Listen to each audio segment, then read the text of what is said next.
Evening, everyone. And just obviously finished with the assignment. So the second part is to look at critical leadership continued. And I think this is theme 3 in Learning Unit 3. As I said earlier, we're going great guns. We will finish with plenty of time in hand. And the thinking is lots of prep in terms of the exam. So there has to be another NSS after the next submission, and then obviously a lot of exam prep, getting us ready. I don't know if they've released the papers yet, the not the paper, the exam guidelines. What do they call it? The exam brief. Can someone please check for us? And the moment we have that, we'll start working on that together. Right, guys, so tonight we're going to spend a bit of time looking at where strategic leadership is and the realities of strategic leadership, and also to just say how the theories and best practices that have guided us for the last, I don't know, 30 years, 40 years, are now being questioned because the world has gone so completely insane. And it's within this context that managers and leaders have to make sense of insanity.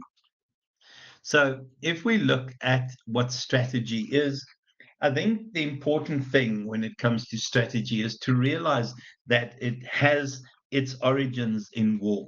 I think whenever you look at any major battles, there were always strategies that dictated what happened where. Give me examples of strategies from the history in terms of war that worked incredibly well.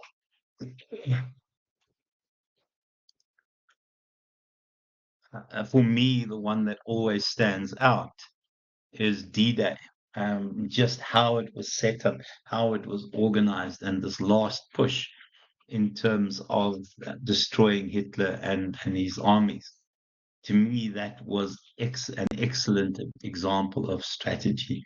We see strategies all the time, guys. We see strategies in terms of what is happening in the Ukraine. And yeah, I'll give Russia some credit. They also have a strategy, although I honestly believe that Russians should be locked away for war crimes, including Putin. They've invaded a sovereign country. But we see strategies in war all the time. In terms of the business, I think there are a couple of things that we have to consider.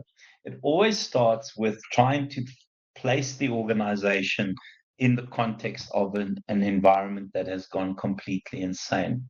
And once we've done that, once we've made a prediction about the future, we can then see how do we align our our our resources, our organizational culture, our people, our systems, our procedures, etc., perfectly with what has happened in the external environment. There are two concepts that's always worth considering when we think of strategy. Strategy is that thing that sits between the organization, and I know that a strategy is something that was organized internally. But when we think of strategy in terms of the context of an organization and the environment, and all I really want to do is just obviously draw a picture. But if the organization is here and all the bits in terms of the micro environment is there, if that is the external environment and the insanity of the external environment, what the strategy does, it sits in essence over there. So your strategy is there. It is the way that we keep this organization aligned with the external environment. There are two concepts that are important here. The concept of strategic fit, which is that magic moment in time where what you have and what you do inside the organization perfectly matches the external environment. It is that sweet spot, where everything is humming. You're launching new products, customers are happy.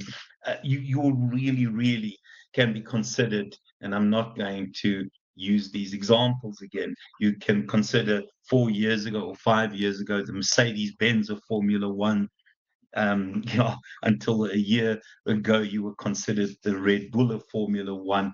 And now we see that that sweet spot has been hit by McLaren. And it's a wonderful example of systems theory and how a system, and first of all, collapses in terms of entropy, which I think has happened in terms of Red Bull. And my apologies if you don't follow motor racing. You won't pass this course, obviously. So there are two concepts. Strategic fit is that magic moment in time where you fit the requirements of the organization. You do that through your strategy, and strategic leaders obviously responsible for creating that strategy. Then you have strategic flexibility. Flexibility is to constantly stay in step with that environment, constantly remain in step with that environment. That is very, very challenging. We see organizations at the top, and the next day or the next year, they're not at the top anymore. In the last 5 years, give me examples of where industry leaders, in terms of who is in charge, how that has changed from organization to organization. Give me examples of an industry or organizations that 5 years ago might have been second and now is number one.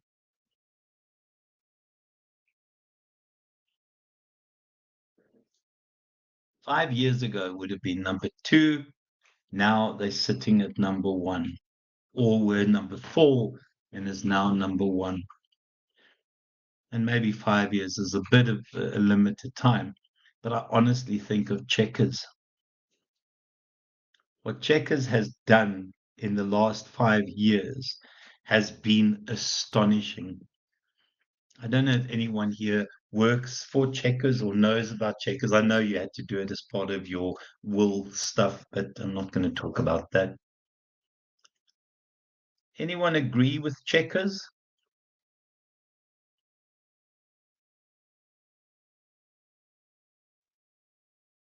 Wonderful organization. And now is staying ahead. It's a wonderful example of where an organization has magically created that strategic fit, and how even through COVID they've maintained strategic flexibility. Mark, they're astonishing innovators, and the rest of the people are constantly playing catch up. They're constantly creating blue ocean markets. The idea of delivery, the idea of 60/60, it's just constantly pushing the envelope. It's a wonderfully impressive organization. Any other organizations that have gone from zero to hero in the last 5 or so years, and global organizations?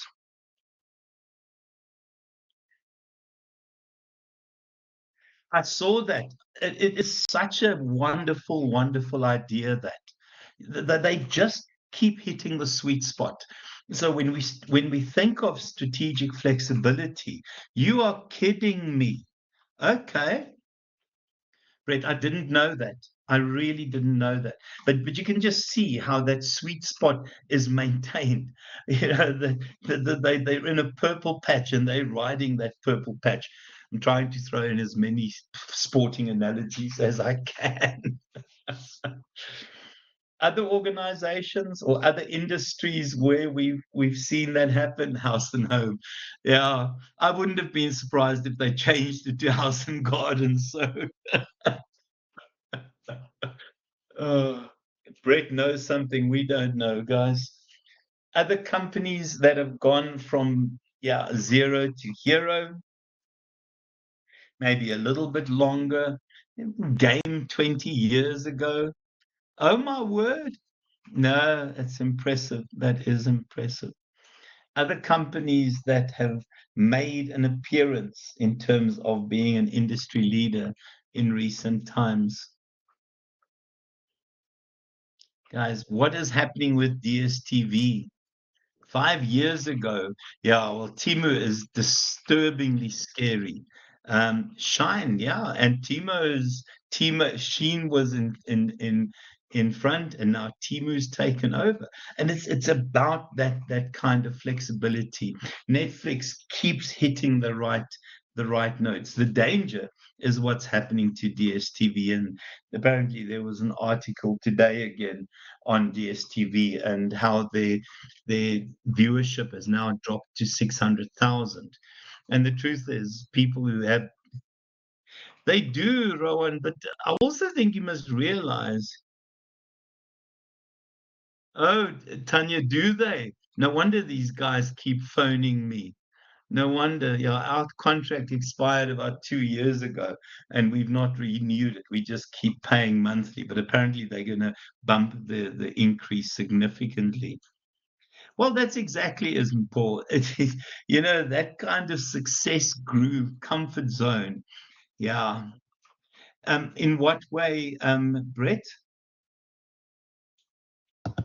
Denny. So my father's got an account, and I just use the DSTV now on my TV because I've got a smart TV. So I just connect on the app and I watch TV on the app while he's watching on his decoder.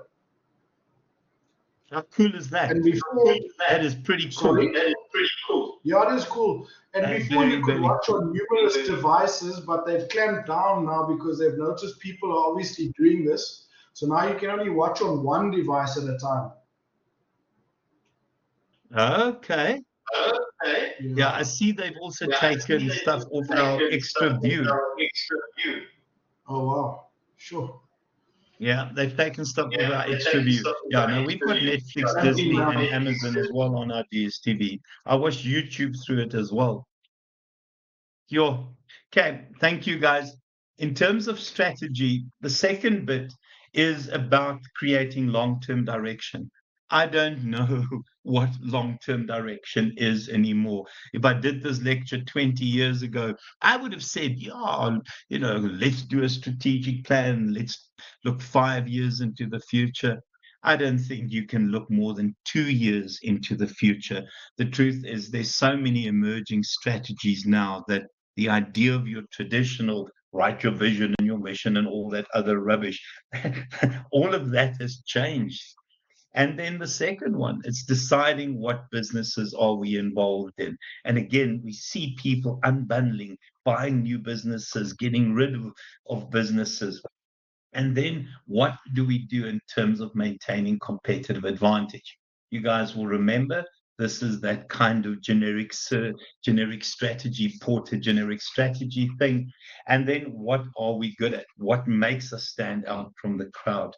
Guys, and then just the values and expectations. I always think that when we do a vision and you still need a mission statement, obviously, the key thing for me always is that value statement. And if you get it right, you will write a mission statement that speaks equally to each one of your stakeholders. You will create a set of value statements that will talk to each of your stakeholders. Because remember, the modern definition of strategic success is wealth creation for stakeholders. It's not the one from 30 years ago being the most profitable organization in an industry. So when we think of strategy, yeah, I think strategic planning is the formalized sit down, go and lock yourself away with senior managers and do the magic. I used to do that for businesses. Let's do the vision, let's do the mission statement, let's do the value statement, let's do the long-term objectives and all that nonsense. Strategic thinking is the ability to almost be like Steve Jobs, the ability to anticipate and see and read an environment and read the lie of the land. Amazing how effective he is. And I have to give credit to Elon Musk, but Elon Musk has gone, in my mind, slightly sideways. His support of Trump and all the other insanity that goes with that. The other interesting thing, guys, is that Starlink, Elon Musk's, I suppose, internet delivery thing, satellite internet, might be coming to South Africa. The things holding it back, obviously, is the BEE partner. That 30% of it must go to a triple B double E person. And then also we need other regulatory things to change. But the moment Starlink gets here, internet prices will drop or data prices will drop. And honestly, guys, I will give up my fiber within a fraction of a second when that happens. But I think Elon Musk has this ability to think in the future. But sometimes there's some strange thought processes that run through that man's mind. Guys, and then just strategic leadership generally will be your executive leadership and the guys who are responsible for the organization in its entirety. If you want to, and I hope I haven't done it, and apologies if I've done this, if you want to see how complex organizations can be, let me do it. Sorry, I'll do the search here. Um, Tata Global. For me, imagine being the CEO of Tata Group. And when you look at the kinds of responsibilities you have, now watch this not open because I now have done my usual. Oh, look how impressive that is. Okay. If you look at, oh gosh, sorry, this is awesome. Okay. So where is that about us? Let me see if I can find their companies.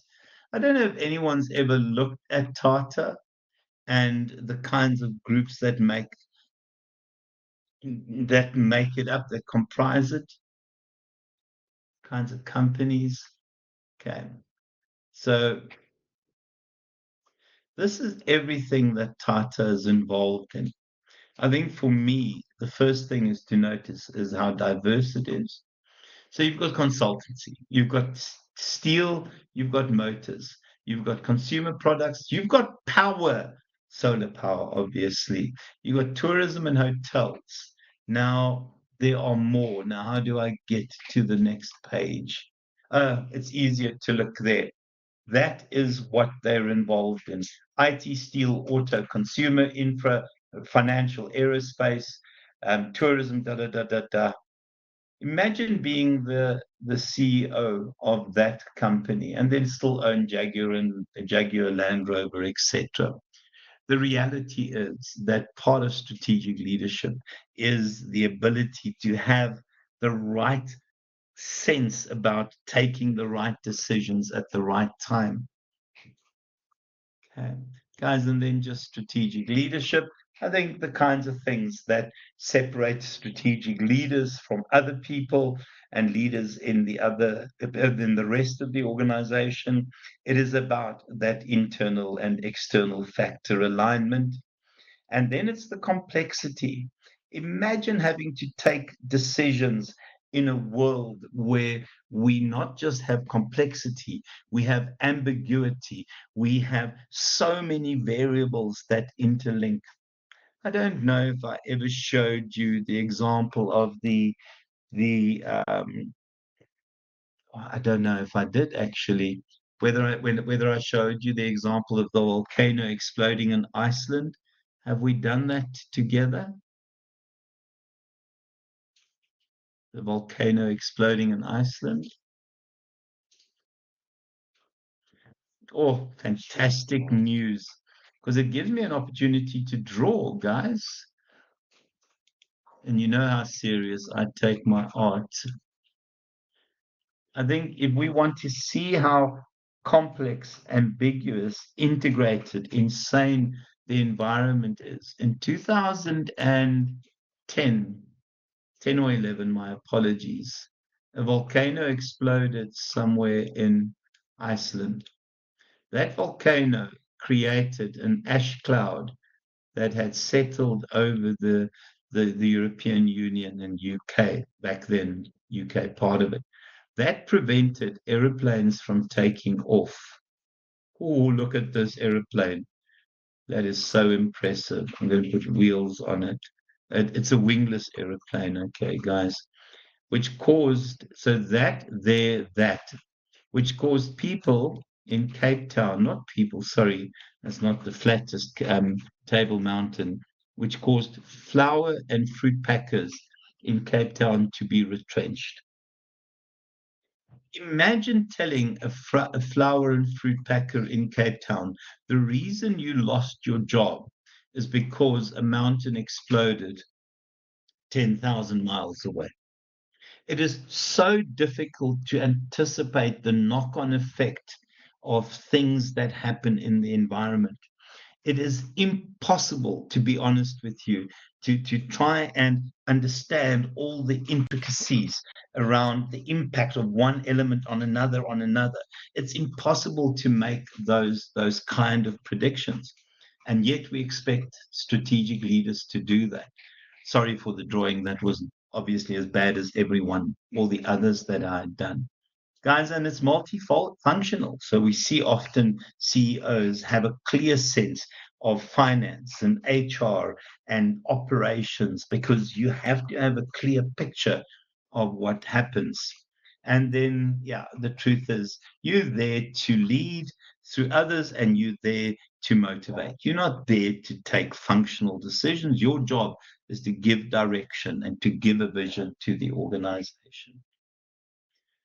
Any questions, any comments